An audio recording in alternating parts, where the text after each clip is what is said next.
Tom Campbell here. If you find something of significant value in our videos, please consider supporting their production through our Patreon account or through a one-time donation. The links are in the description below. Thank you and enjoy the video.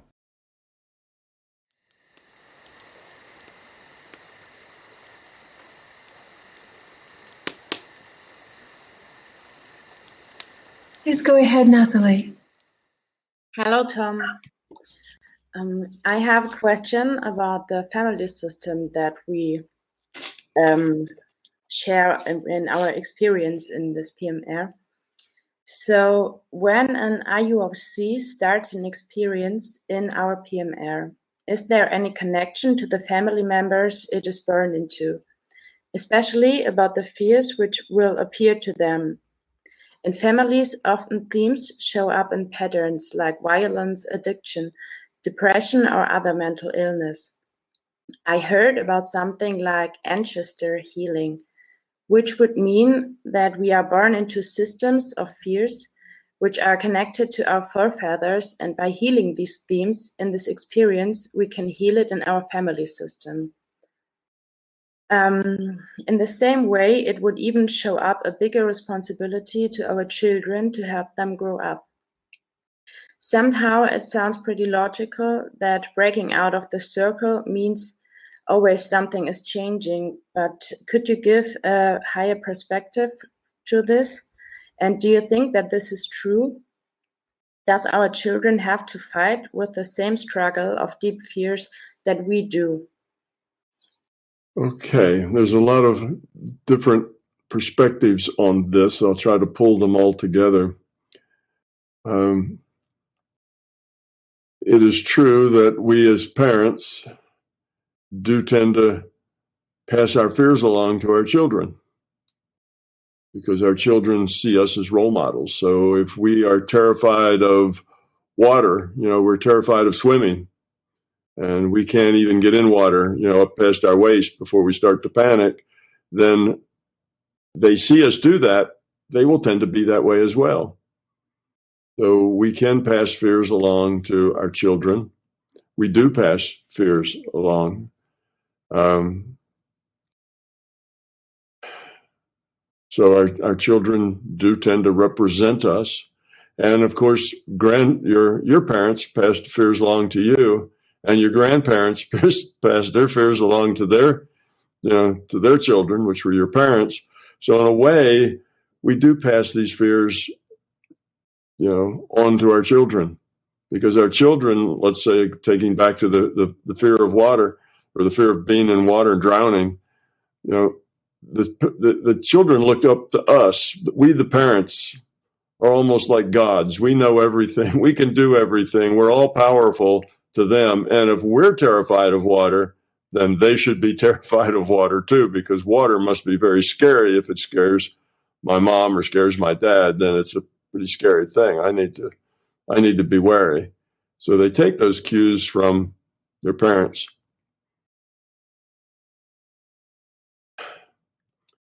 As far as the what you bring in as an incarnation, yes, you start wherever it is you left off. If in a past life you were, something was a fear of yours. If you look at that fear as a very general thing, say the fear of not being good enough, the fear of being inadequate, a real general thing like that, then that fear may also be in your next incarnation, because that fear kind of represents who you are. It's part of you at the core level. So that's part of your consciousness. The consciousness contains fear, but it may not express itself in the same way. Whereas the character in the previous incarnation may have expressed that fear in a way of they felt bad about who they were, so they compensated by being a bully. You may get that same fear, and you may decide to express that as being a shrinking violet. So they seem like they're very opposite things, but they basically come out of a similar fear. So from incarnation to incarnation, the expression of the fear will probably be unique to that incarnation. It kind of depends. It's a mixture here of what you bring with you and the environment that you bring to it yourself, the environment that you interact with. That environment may make you see the shrinking violet as a better choice than the bully, because in this particular new incarnation, you're only 5'2" and only weigh 115 pounds. So being a bully is going to be a little tough in that situation. So the shrinking violet may be the better choice. And maybe you're an introvert, which makes that easier too. But if you're an extrovert and you're big, then being the bully maybe would be a better choice. So the environment comes in and helps you express that fear that you carry over. But now that's a general fear. If you, in a past life, were terrified of spiders, you had a phobia, that doesn't mean you'll be terrified of spiders again. You may have a propensity for phobias because that reflects your general core of your being, but that could come out in any sense. It may not actually even turn into a phobia. It may be something else. So the specifics don't translate from lifetime to lifetime, but the general things do translate from lifetime to lifetime. And we do indeed take our fears, and our children end up being afraid of the same things we're afraid of, just because if we're afraid of them, then they must be awesomely scary. So that tends to get passed on. But of course, it doesn't have to be passed on. It's not like we're doomed to keep passing these fears along generation to generation. We can grow up and change and get rid of fears, and then we don't pass them along. We can even get our intellect to intercede and say, well, I'm afraid of water, so I never learned to swim, but when my kids turn 5 years old, I'm putting them in swimming lessons. And after that, they're going to go on swim team, and they're going to learn to swim like fish, because my fear of water has caused me a lot of problem and makes it so that if I do ever get dumped in the water, I'm out of luck. If I can't swim, I'll just panic and drown. Whereas if I knew how to swim, that could save my life. So it's a good thing for a child to learn. So even though you yourself are still afraid of water, you would send your children. So you can stop passing these fears along if you understand you have the fear. You can just stop it. And of course, for the parent who has that fear of water, they should not go in with their child to the swimming lessons. They should drop their child off to the swimming lesson and go someplace else, because otherwise they will make it very difficult for their child as they sit there totally tense, white-knuckled, sitting in the bleachers. Their child will pick up all that fear. So they need to just drop them off and go someplace else. So we can change it. We don't have to keep passing them on. But in some ways, we do. They get passed from generation to generation. And one can see that. Now, because the mind leads and the body follows, if you have a person who's very fearful, they can rearrange their central nervous system to express that fear more easily. Let's say you tend to have a negative attitude towards yourself. You don't like yourself very well.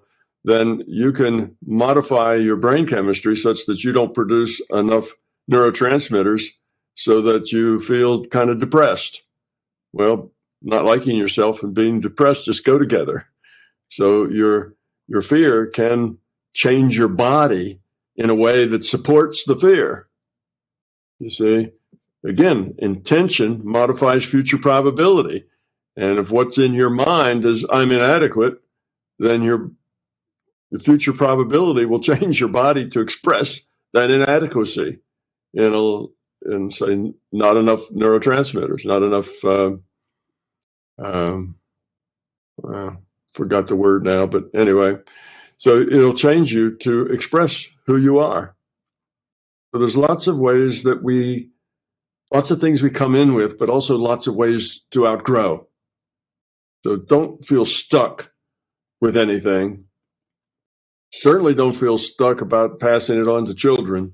You can control that, even just from your intellect. You can control that and not pass it on to your children if you try hard enough, or at least maybe you can control that. But as always, focus on getting rid of the fear, because that ends it. You get rid of that fear and you outgrow it. Now, the next time, you won't have that. That won't be one of your lessons anymore. You have outgrown it. So you don't go back and pick it up again just because you used to have it. You're done with it now. And from then on, every time you incarnate, you don't have that problem because you've dealt with it and you're done with it. So that's the whole point. We want to get done with these things that cause us pain, that cause us frustration and challenges and make us struggle. If we can get rid of all that stuff, then that makes the next time easier and more fun and easier and more fun. And pretty soon, we're just little bundles of joy going from lifetime to lifetime, smiling at people and doing good things because we have gotten rid of our fear. So that's where we're trying to go. But to be up to our eyebrows in fear, that is normal. Most of us are up to our eyebrows in fear, dealing with the things we come in with. Don't feel that that's a negative. Oh, I'm so messed up. Don't feel like that at all. You're in the same boat as everybody else as far as having to deal with your fears goes. It's not an easy thing to do, but it's what we're here for. That's the point. So it was a little long of a question. I'm not sure that I got your do I think it's true and do children have to fight with the same struggle? They don't have to, but they often do if we pass it on to them. But they don't have to, no. And if we get rid of that fear, then it's not likely we'll pass it on to them. Matter of fact, we'll pass on to them the behavior that doesn't have that fear, doesn't show that fear, express it. Yeah, that was a kind of a part of the first question. It's like I had seen I didn't get it so clear in my question, but I'd also like to know that, for example, in our medical system, we call it like vulnerability, that if one person in the family already has to deal with depression, and then it will appear again and again, and like it would be made up with the genes, and like it would be made up in the DNA. But it's not like I wanna think that this is true. Is there something like these I called it fears, but in fact it's not fears, it's more like these illnesses that can appear more often in a family because there's something, it's like it's already centered in this family, and when you're born into this family system, you are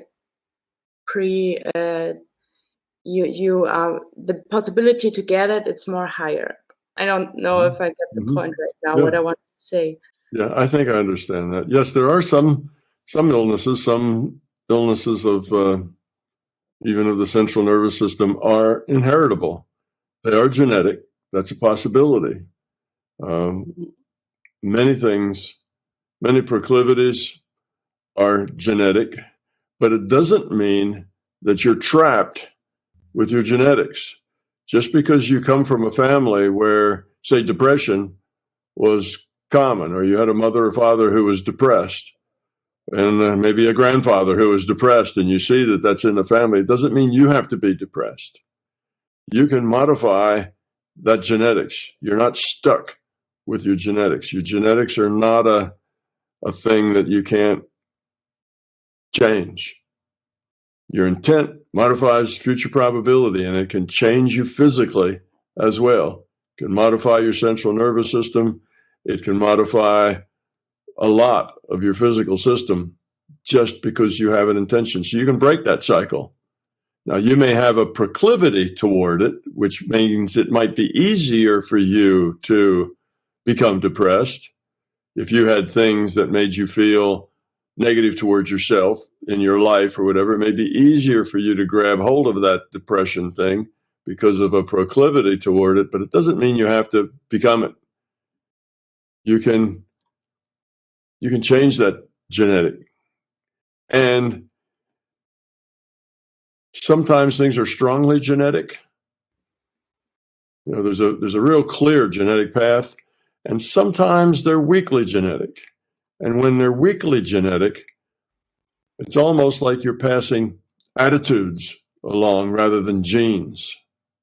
Attitudes tend to run in families, just like we're saying. If the grandparents were always fighting with each other, and then the parents, their children tend to fight with their spouses, and then their children, well, that tends to be learned behavior passed on. It looks like it's flowing in a family, but it's not necessarily genetic. It just looks like, and they may say, well, your grandfather and your father had this, so you're doomed, but not so. That may be just behavior passed along, not genetic at all. But there are some things that are genetic. But typically the genes don't force you into a particular problem, as it is they make it more likely that you'll have that problem. And if you use your intent, you can make it less likely that you will have that problem. So you can counterbalance it with your intent. And all in all, don't feel burdened by the past. The past is done. You're here and you can change yourself. You can change things. You can change your physiology. You can change your brain chemistry. You can change your behavioral patterns that you picked up, from your mother. Females tend to pick up behavioral patterns from their mother, and males tend to pick up behavioral patterns from their father. That's a tendency. So your mother picked up behavioral patterns from her mother, and so on. But you can short circuit those. You can not pass those on. If you have the intent to change, that intent will dominate everything else. So don't feel burdened by a past that has a lot of people with problems in it. You can be easily the shining star that doesn't have any problems at all, or learn how to get rid of all those problems. And then your children won't have them either. Yes, and that's very interesting part at the end. So how could I may even save my children for getting these patterns or something like that? This is the best thing you can going around. The best thing you can do as a parent is to get your own consciousness straight, to get your own head put on right, to lower your own fear. If you do that, that'll optimize the life that your kids have. Because if you change it, let's say you did get some kind of genetic proclivity to, be depressed. Okay. Well, if you did get that, but you had an intention and you didn't go there, you kind of felt yourself being nudged in that direction, but you said, no, I'm not going to be like that. I'm not going to be like mom or grandma or whoever. And you're not. So you basically change your own biochemistry. When you have children, your genetics now are changed. Your biochemistry's changed. Your children are going to be more like you, not like their grandmother or their great grandmother. You see? So you are not just a being that passes on the stuff you get from the past. You get to change that stuff and then pass it on changed.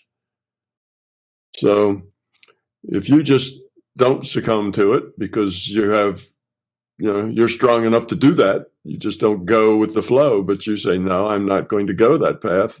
And you don't go that path. And your children now will carry your genetics, which is somebody that didn't go that path.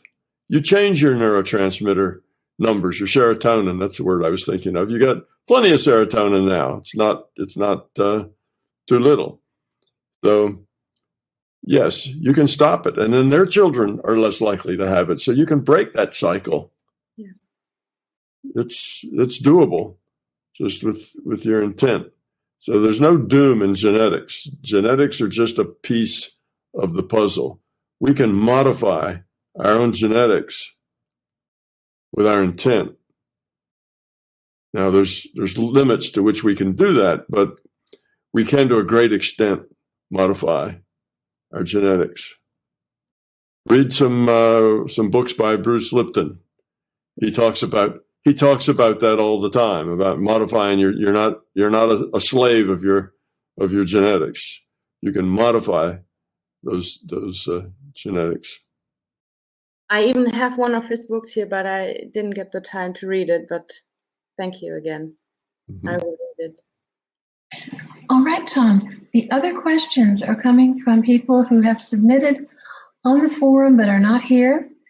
And one of them is Mario Milione, so I'm going to read his question. This is from Mario. The materialistic deterministic model of reality posed by scientists tell us that consciousness is just a product of our brains, and we don't really have a free will. It's just an illusion. If they only knew the position of every molecule in every given moment, they could then predict what was going to happen. So determinism. I'm one of the people that thinks and feels that this is not a credible model of reality.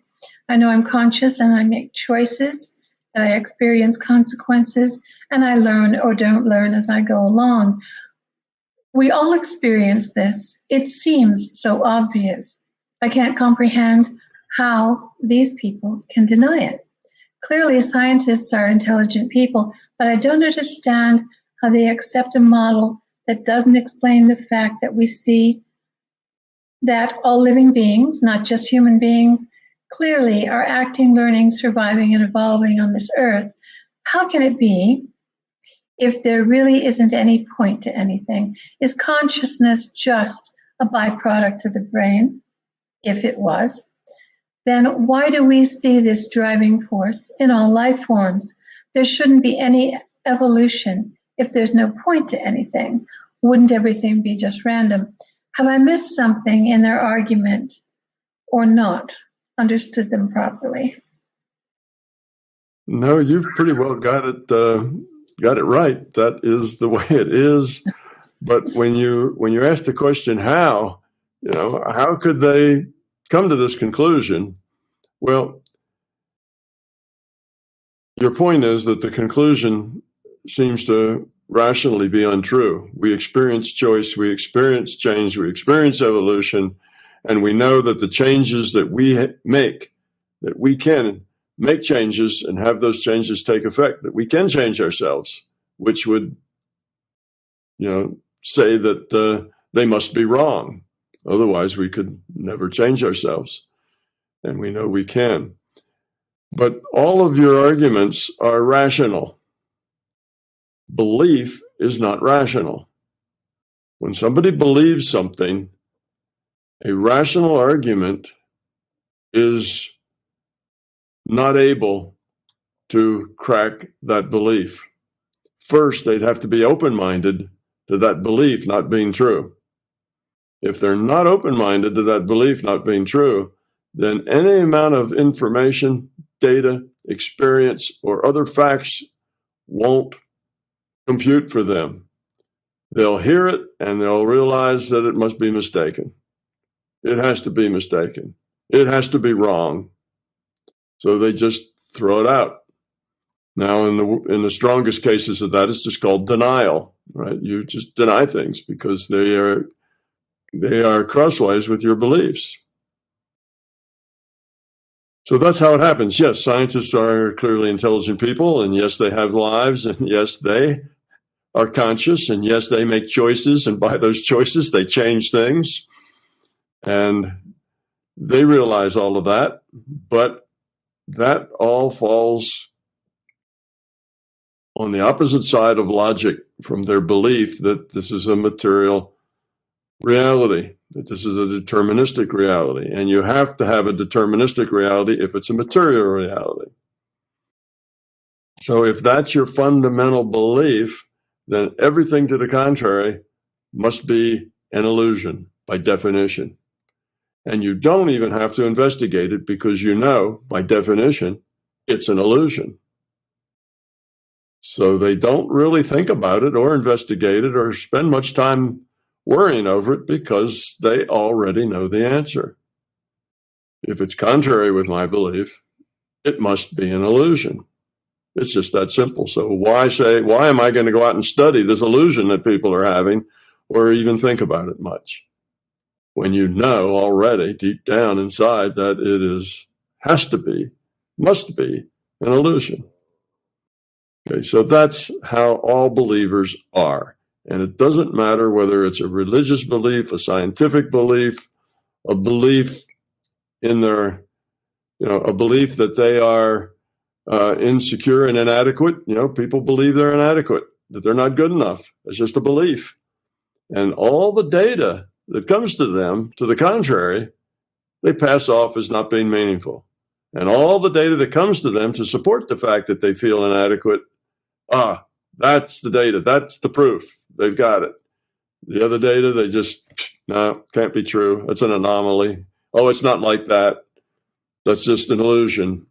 So that's the way all belief is, no matter what your belief is about. If you have a belief, you tend to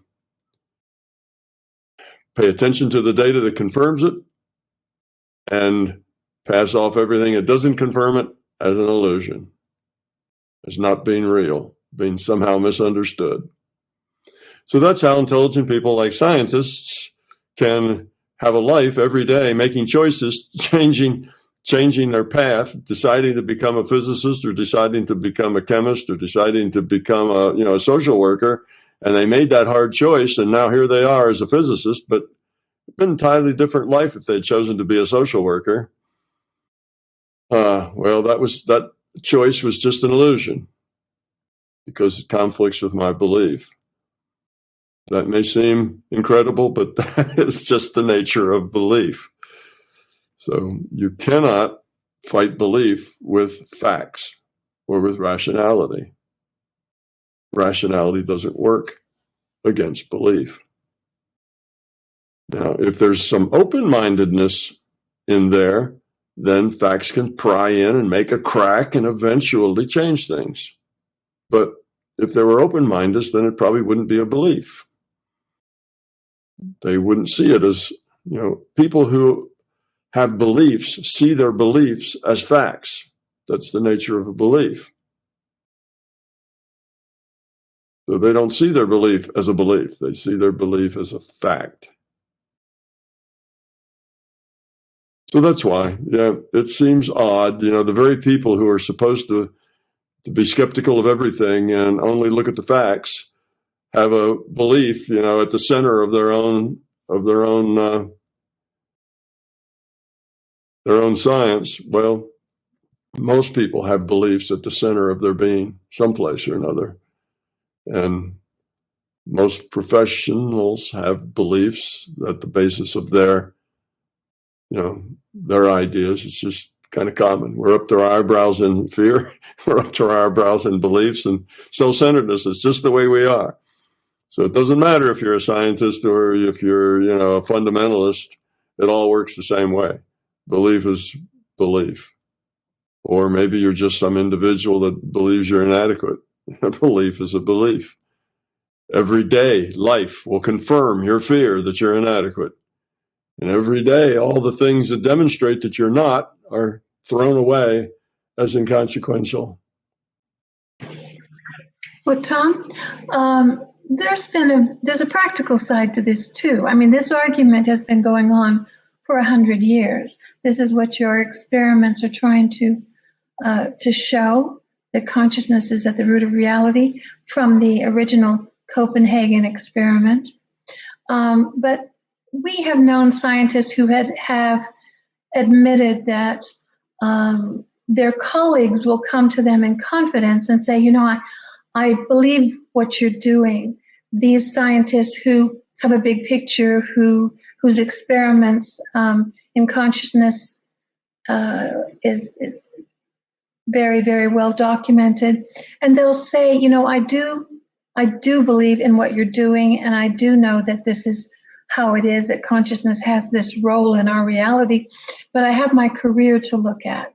Some of them are vested into, maybe universities that wouldn't back the consciousness idea, as you discovered when you tried to get the any university to do your physics experiments.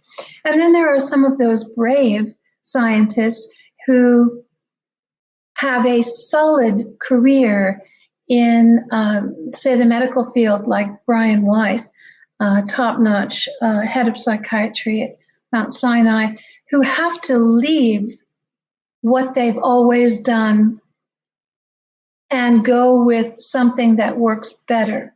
Once, what Brian found that he did when he did hypnosis, which was part of his method, that he discovered past lives of people was helping them more than the drugs they were prescribing. These are the very brave souls who go forward with the truth, and these are the true scientists. But your experiments are going to be very important because of what they're showing with this 100-year-old argument. And maybe you can tell people a little bit about, those two conflicting things, and just to add a little bit to it. Yeah.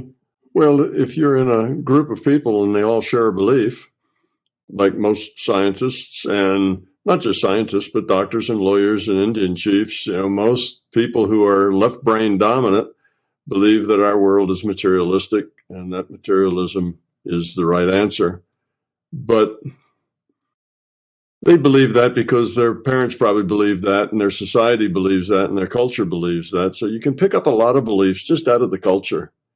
And when you live in a culture, be it a culture of scientists or a culture within a religion or just the culture in general, when you're in a culture and a belief is a given truth, then to step outside that, to step out of that box takes a fair amount of courage.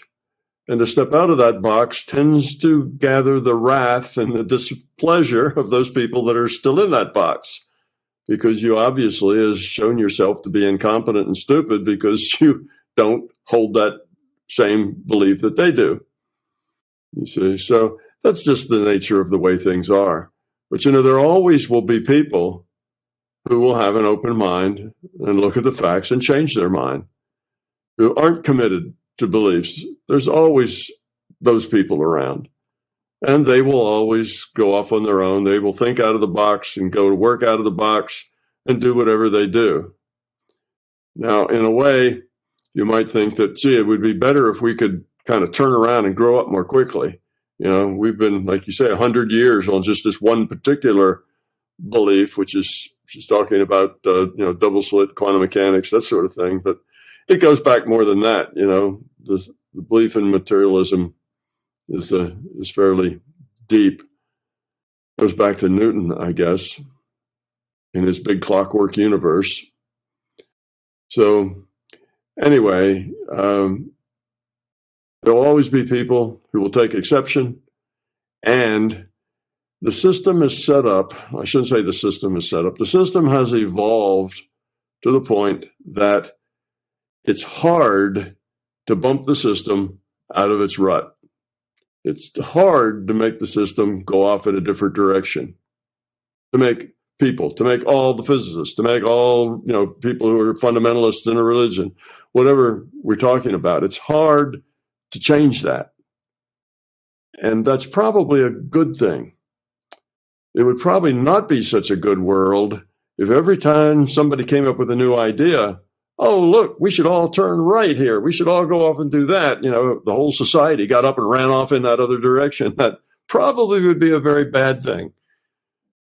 So societies are such that new ideas have to climb a pretty steep mountain, a pretty steep wall of disbelief before they can get inside, before they become the new normal.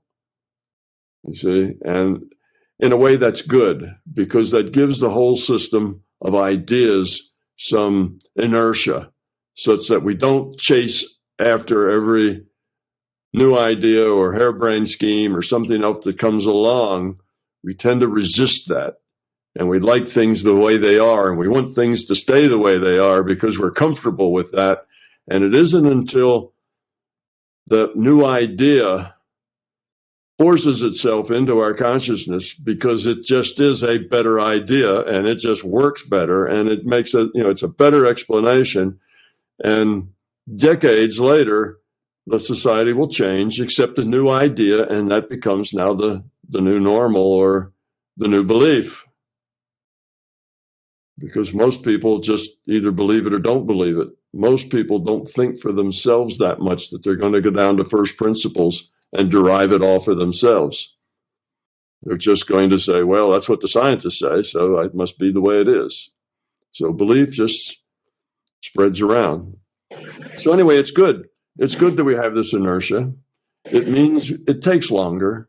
Any new idea has to struggle against the tide, has to swim upstream for a while. Albert Einstein was told a lot of nasty things when he first came out with relativity about what a silly idea it was. And of course, all that was impossible and couldn't happen. And of course, eventually it became gospel. It is now the, accepted. And so on with all new ideas. So that they have to fight their way to the top is a good thing. Now, just how hard they have to fight, I'm not so sure that's a good thing all the time. It seems like we have to fight awfully hard, to get to the top of the pile these days. But, that's because our lives are so short and we think that if it doesn't happen in a couple of months or a couple of years, then it's way too long. But in the bigger picture, the good ideas will always float to the top and the bad ideas that are wrong will always sink to the bottom.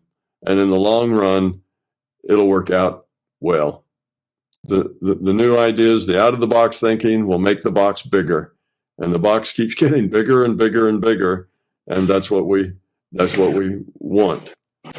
I think, Tom, it comes down to, with these scientists that I've mentioned that are realizing that consciousness, as you say, is at the root of our reality.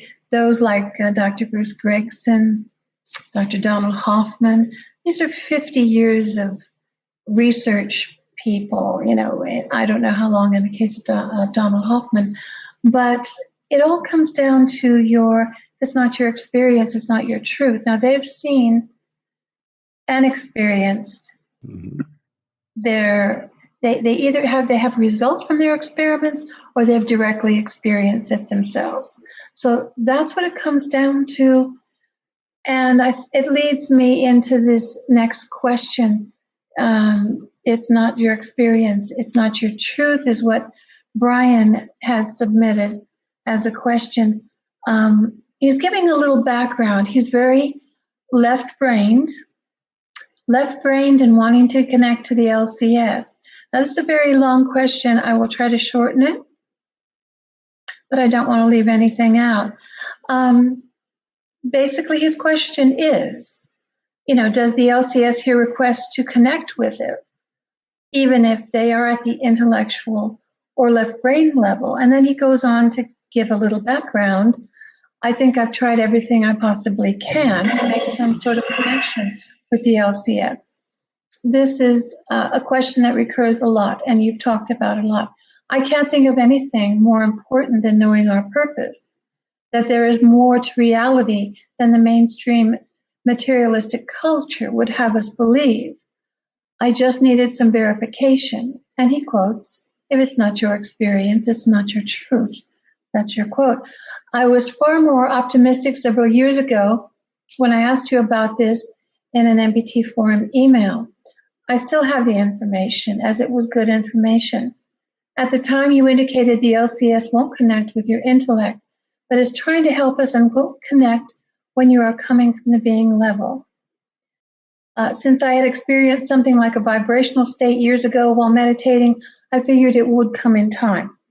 Since I'd experienced something like a vibrational state years ago while meditating, I figured it would come in time, and I just needed to keep practicing and be patient. That was years ago, and I still have nothing evidential. I've listened to all of your week-long intensives posted to YouTube. I enjoy them. Thank you for making them available. They add to the integrity of your message. as you don't change, like so many other spiritual teachers do. I've listened to all your answers on the LCS connections. A few months ago, it came up again, and when you said it was basically down to taking it seriously, I was a little surprised when I found myself getting triggered. I don't get triggered much these days, but that got me. I don't think there's much I take more seriously, but if I am fooling myself and not being serious, what harm could it do for the LCS to help out with a little information, even if I'm full of fear and ego? That is basically his question. Some other things I've tried, just so you get a sense of how important it is and how seriously I'm taking it, is that in the recent months I've come at it from different angles. So I'd say, fine, LCS, give it to me in a dream if my intellect can't process it, and that sort of thing. So he's done a lot of research, and he's acknowledged that there are some people out there risking their reputations, going public with their claims of higher consciousness. Jude Caravan. Now, Jude Caravan, we nearly met up with in Lumley when we did the immersive there. She was very eager to talk with you, and there was a conflict in schedule, and we couldn't do that. So they also reiterate that connecting through an intermediary is not the same as direct connection, and that it needs to be your personal experience. So that is also in your advice. He goes on to tell different ways he has tried to convince the LCS to let him, as a left brain, receive some kind of information. So we go back to the question, does the LCS hear my request to connect, even if they are at the intellectual level or left brain level? And if not, what kind of advice at this point can you give Brian?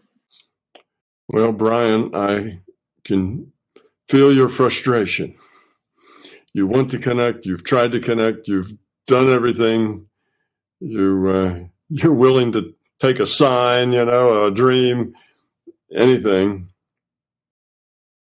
and you're just not getting that connection.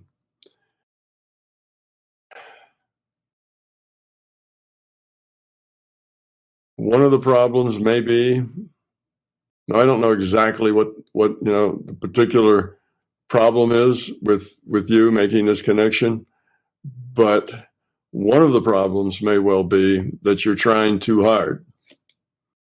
And in trying too hard, your intellect gets in the way.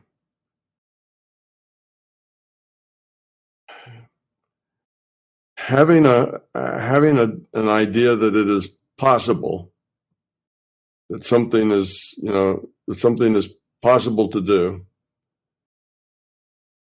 can also be important. If you have an idea that, particularly after you've tried so many things and you're beginning to believe it's impossible, just from your experience, that makes it more impossible. So your long list of failures makes another failure more likely. Now, none of this is helpful to you yet. We'll see if I can come across something that's actually helpful to you. When we try too hard, we block it. If we, at a deeper level, if at an intellectual level, we say, oh, I'm open, I'm ready, but at a deeper level, we're not so sure, that can block it. When I was at a course for training people to see without eyes, it found out the only people who could see without eyes because they believed that they were cheating, even though they weren't. Okay, but if they thought they were, that gave them justification for being able to do it. So a little bit of light would leak in around their mask around the edge or something, and they'd see that light and they'd say, oh, okay, that light's getting in, that's how I'm seeing. They weren't technical enough to realize that little bit of light that bounces in and around the edge can't carry an image. It's unfocusable. It can't carry, there's no information on that light other than that it's light. So being a techie, that wasn't good justification for me because I knew that wouldn't help. But not being a techie, you think, oh, there's a little light coming around now. That's probably how I'm doing this. That allowed you to do it. In other words, that took the block away. So we found that the people who could do this more readily were the people who could get around the block of believing that it was impossible. How could you read in the dark? How could you read without light? Obviously impossible. And it wasn't that they didn't believe that people were doing it. Matter of fact, everybody there had seen the videos, was perfectly aware that it could be done and other people did it. So it's not that their intellect wasn't on board with the possibility, but something deeper inside of them felt it was impossible. And because at that level, it was impossible. But if you could play some kind of little trick where they really couldn't see it all, but they thought they could. Oh, look, you've got a little peephole in your mask. See that little dot of light? This is what they tell the children. See that little dot of light that you can see in there? Well, that dot of light is probably just, after vision of your eyes after putting the mask on. But you say, that's a little hole in your mask. Think of that as a little hole in your mask. Now make it bigger and make it bigger. Now you can see through it. And sure enough, with that idea that was a hole in their mask, that was enough to justify the possibility of it all. And then the children could do that because children don't have that same level of conviction about the nature of reality that adults have. So it was much easier for children to do this because they weren't so convinced that it was impossible. In their world, the world's full of magic. An automobile is magic. All kinds of things are magic in a child's world. So they were able to do it. So I suspect that there is, though it's not in your intellect, it's not necessarily in your control. There's a belief somewhere that it's unlikely, that it's impossible, or not even that it's unlikely, but maybe even that it's just impossible for you. And that can block it entirely. So it seems like, at least with the learning to read and see without your eyes, the key ingredient is to be able to justify that you can do it in your mind. If you can make yourself think that, oh, here's how I'm doing it. All right, I've got a rational justification for it. A little bit of light seeping under my mask, and that's how I'm able to see. Then you can see. But that's not how people see. I was in that course, and I know with that mask on, light came in around the edges, but that light doesn't allow you to see anything. Like I say, that light has bounced back and forth between your skin and the foam and your skin before it finally gets into your eye. There's no direct passage for light to get in there. It just bounces in. And once light takes a bounce, it loses its information. In other words, the wall behind you, you cannot see it, even though there are millions of photons bouncing off that wall behind you, hitting the wall in front of you, and then bouncing into your eyes. So they have the information from the back wall, they hit the front wall, then they go to your eyes, but you don't see the back wall. Back wall's gone. All you see is the front wall. All the information about the back wall that they just hit before they hit the front wall and went into your eyes is gone. Light that bounces around isn't something you can focus with a lens and see. You see. So you've tried all the things that you can try, and you've been patient, and it's just not working. I suspect that it would be more likely to work if you just gave up. If you just said, all right, I've tried, it'll happen if it happens, it won't if it doesn't, I'm going to stop trying, I'm just going to give up and let it be. I think that would probably raise the probability of it happening a great deal. Because once you stop trying to get there, getting there is much easier. All of these things happen, these communications, these connections you're looking for, they all happen in an intuitive space. They all happen in the intuitive side of your mind. They don't happen in the intellectual side. The intellectual side will prohibit them. But that intuitive side, if you don't trust it, then any information that comes in there, you kind of discard it. And often you'll discard it without even looking at it. Therefore, nothing happens. It's not like you got the information and threw it away. You never even get it because you automatically discount it, discard it, throw it away. So stop trying so hard. Just have it in the back of your mind, and it sure would be a neat thing, and you sure would like to have that happen. But if it does, it does, and if it doesn't, it doesn't, and that's okay. And quit trying, and perhaps that will allow it to happen. But it's no doubt frustrating. No doubt, it's very frustrating. I know of any number of very left-brain people, intellectual people primarily, who have a similar issue. And I also know that many of them struggled with it for years. And then when they gave up, they had a breakthrough. And once they had the first breakthrough, then it starts pouring through like a floodgates are opened, and they get all kinds of things, and to the point of being overwhelmed by it all. That typically happens as well. So relax, let it go. And if it doesn't come, it doesn't come. Accept that.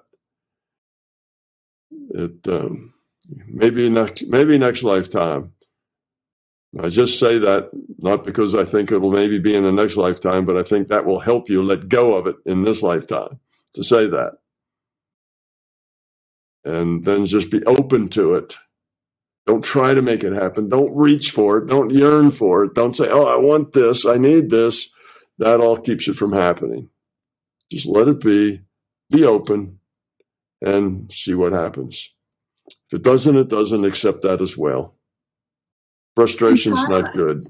Would your advice for him be, if these floodgates of intuition and images did come in, to not analyze it, engage it, rather than analyze? Would that be something of your advice? That would be good, yes. Engage everything. Anything that comes in, even if it's silly. And if you've heard my things I did on my intensives, then you've heard me say that, engage everything, even silly things. But I think he's past that point. He's not even getting things to engage at this point. He's not really getting anything. And there's a part of his mind that discards things before he even gets to know that he's gotten the message. It's thrown out. And it does. It exists down in a deep level. Like I say, every person in that meeting knew that seeing without eyes was indeed possible, because they had seen people doing it. They had talked to a man who was blind who could do it. So they knew it was possible, but that doesn't mean that at a deeper level they could allow themselves to do it. Because as soon as a little flicker would come through and they'd see something, they'd immediately discount that as part of their imagination. There's that sensor that sits at the core of you someplace that takes all your beliefs and censors everything accordingly. Same reason the scientists don't seem to be able to see a bigger picture.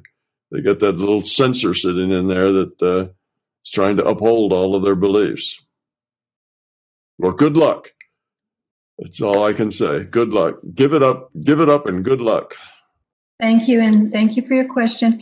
Carolyn has a little follow-up question. Tom, you want to go ahead, Carolyn?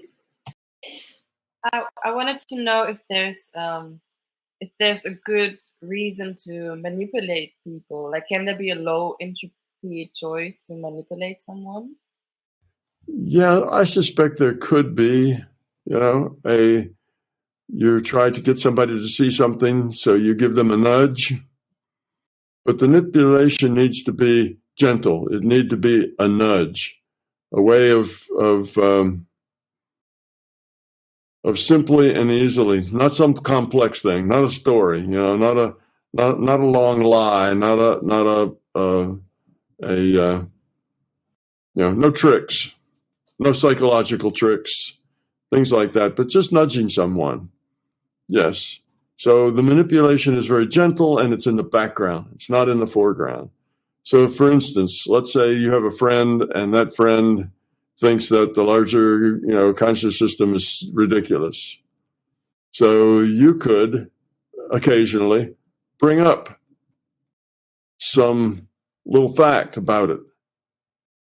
Well, from this viewpoint of seeing consciousness as fundamental, you can derive physics better than physics can. Oh, just a statement. Or, I've done this myself, or I know lots of people who have these experiences, or just something. Not trying to manipulate and force them to agree with you, but just throwing out bits of facts and then letting them go. So that was what I'd call a very mild manipulation. It's manipulative in the sense that you're trying to help them see this bigger picture. You're making an effort, but you're not trying to trick them into it. You're not trying to lead them, with a ring in their nose, lead them up to something. You're just pointing out things. This and this, and you're not arguing. That might be looked at as a manipulation, but I think that sort of thing is fine. You're trying to help people see a bigger reality by doing things, saying certain things, but you're not pushy. You're not dragging them to the result. You're encouraging them to find the result themselves. But that kind of manipulation is probably all right. You got a particular manipulation in mind? I suspect you do, and you've probably been doing it for years, and now you just want to know if it's all right. I just kind of realized that sometimes I say things that I don't mean. And that's probably not a good manipulation. No, saying things you don't mean. That falls in the category of lie, and that's probably not good. Now, saying something like, "Of course, my dear, you look wonderful in that new dress," even if you don't really think that's true, that's also saying something that you don't mean, but it's purposeful in a sense you make somebody feel better. And that's fine. But to say something that's not true just to get a reaction or just to get somebody to see it the way you want them to see it, that's manipulation that's not so fine. You should be more straightforward. If you'd like them to see something, rather than try to trick them into it by saying something that isn't true, better to just bring it out and say, "Here's what I think." Just lay it right out there rather than be clever about it. I had a bit of a follow-up because someone once, like many spiritual teachers, really have this teaching of always speaking the truth. And I was always a little bit skeptical about that teaching. And one point someone brought up like an imaginary situation. Like, let's say someone comes to you and asks you a question. Like, I think a situation he brought up was like, let's say in World War II, and you're hiding someone in your basement and they asked you, are you hiding someone in your basement? And that if you tell the truth, then, they're going to do something horrible. Whereas if you say a lie, you say, "No, I don't have anyone," then you could potentially save their life. So what would be obviously to me, the low entropy choice in that situation is to tell a lie. Mm-hmm. Do you agree with that? Yes, absolutely. Absolutely. Low entropy. The low entropy choice is the right choice. That's how you define right and wrong.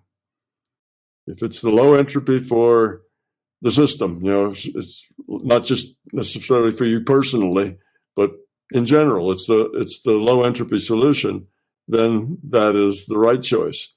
Now, the matter of always telling the truth, that is not such a good idea. Now, I'm not really putting that in terms of telling the truth or telling a lie, but sometimes just not saying anything at all is the better choice. So you have to realize that if the world was populated by low entropy people who were all very aware of everything. You know, they were very engaged and extremely aware about all the facts of the world they understood. Then always telling the truth would probably be a really good idea. Most of the time would be a very good idea, and you could live by that. But the fact is that people aren't that way. So if you say the truth, people will take that and not operate on it intellectually. Oh, here's a fact. You know, what does that mean? And what should I, you know, how does that play out? And what's the low entropy solution? Rather than doing that, people have stories. People have beliefs. People have their self-centeredness, their ego. And that's how they'll interpret that truth you tell them. They'll interpret it through all of these dysfunctional modes, and it may turn out to be something ugly once they've interpreted it. You see, let's say, here's another one besides the, you know, is somebody hiding in your basement? You know, do you have a, you know, someone in your basement? It is not a good idea if you are in a movie theater that only has one door to get out, and you see a little flicker of fire somewhere behind the stage, to jump up and holler, "Fire! Fire in the theater!" Bad idea, because probably 10 or 20 people will be trampled to death, and there'll be a lot of injuries and deaths that if everybody just got up and walked out peacefully, nobody would get hurt. You see? So the truth here hurts people. You have to see what happens. Well, somebody who hears that, a lot of people who hear that, they take that data in with fear. And with that fear, they panic. And when they panic, they end up hurting themselves and a lot of other people. So you have to look at consequences of what you say. It's not only that what I say is the truth, therefore I'll always say it. It's what are the consequences of what I'm saying? And that is part of your entropy computation, is the consequences of doing something or not doing something. So yes, there are times when you do not shout out the truth. Now, in certain limited circles, let's say you're just in a discussion group about such and such a thing, well, then that's kind of limited. And maybe everything you say there is the truth, and you could just make that a rule for everybody talking about it. But in life in general, you have to look at consequences. People will take that truth, and when it runs through their fear, something else may come out. For instance, I mentioned earlier that I only tell about, maybe 15, 20% of my experiences. And asked to talk more about them, I tend to refuse, because I know if I tell you something and you have no experience, you will try to match it with something. You'll do a pattern match of your own. You'll try to imagine what that's like, and you'll come up to some kind of conclusion. And in your mind, however you interpret that data, that's what you'll think. Well, because you don't have the experience, there's about a 99.9% chance that what you come up with is wrong. It's not going to be that way, but that's what you'll make up. So by me telling you, okay, I'll just tell you the truth the way it happened, you're going to walk out with a lot of misconceptions in your mind, because my words are just my best effort at trying to put the experience into words. And then your best effort of taking those words and turning them into what you think the experience was like, you see. So the probability, I'm just going to fill your head full of nonsense by telling you my truth. So there's no point in that. It's a disservice to you. It's not a service to you. It's like, oh, well, now I know how it is out there in the great beyond, outside the physical. This is the way it is.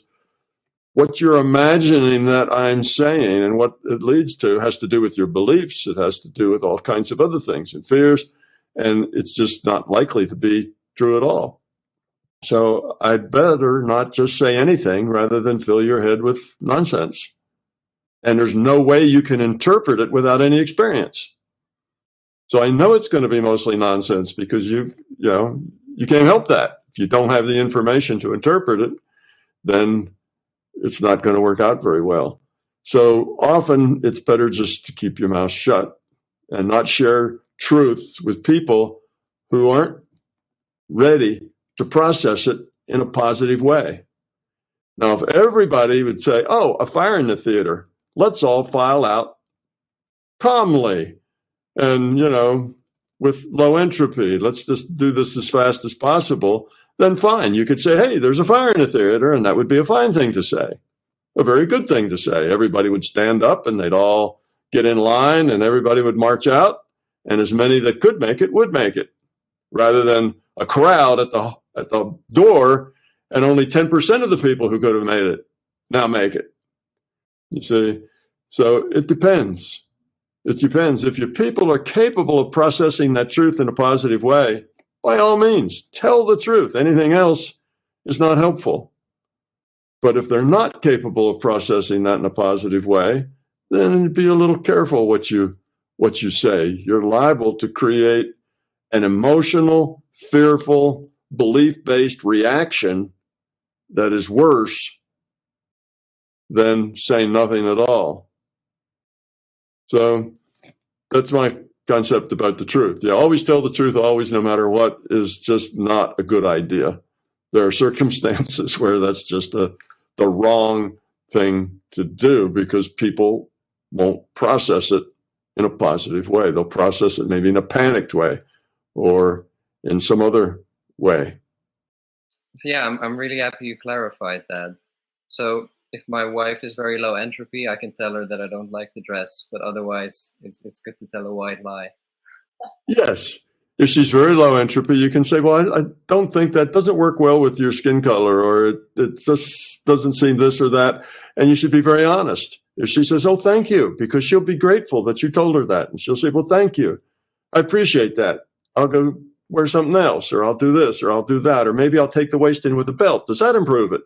You see, and you can work together to a solution. But if what you say is something like, no, that looks horrible, now it's all negative. There is no positive. There's no way that that's helpful to anybody. There's nothing they can do with it. Maybe that's the truth of what you think, but it's just unhelpful. It's not leading toward a solution. It just makes somebody feel bad. And, it's not a good idea. So it depends, yes, on whether the person can process it positively or whether they'd only process it negatively. In this case, your wife processes it as something negative. Here she was, all dolled up, got these new clothes on and whatever, and you tell her it's horrible. And that's just depressing. That's awful. That hurts it hurts your self-esteem. That hurts in many ways. So it's a very negative thing to do. So of course you'd say, you look lovely, my dear. And you smile and you take her arm. And of course, in your mind, you just do a little shift. And she is lovely because, inside that dress, she's always lovely. And that's really what counts. So acting like she's lovely is easy because she is, you see, and the dress really doesn't matter that much. So that's the way to look at it. But if it's only negative, and if you say, well, I only meant it to be helpful, but she's upset and angry, that just makes it worse. It doesn't make it better. It makes it worse. Anything you can say will make it worse. So no, not a good idea. But yes, if she would take it as a helpful comment, yes, by all means. So it depends on who you're talking to and what it is you think they think. You see? Now, you're guessing. How do you know what this other person's thinking? How do you know whether they'll take it well or not? Well, by time, if you spend a lot of time with them, you get to know those things just by trial and error. Otherwise, you have to guess. And it's always better to guess on the side of positivity, not on the side of negativity. So you just be careful, do the best you can. The better you know people, the more you can share with them. Okay, thanks, Tom. That was very helpful. All right. We have come to the end of this fireside chat. Unless anyone has another question, we will wrap this up for today. Thank you, everyone, for joining. Thank you, everyone, for submitting your questions. Oliver, as always, and Justin, who does all the editing on this. Thank you, Nathan, for returning after a few years to our Fireside Chat, and to Tina, who this is the first experience in the Fireside Chat. Thank you all. Great questions. Thanks, everybody. It's been fun.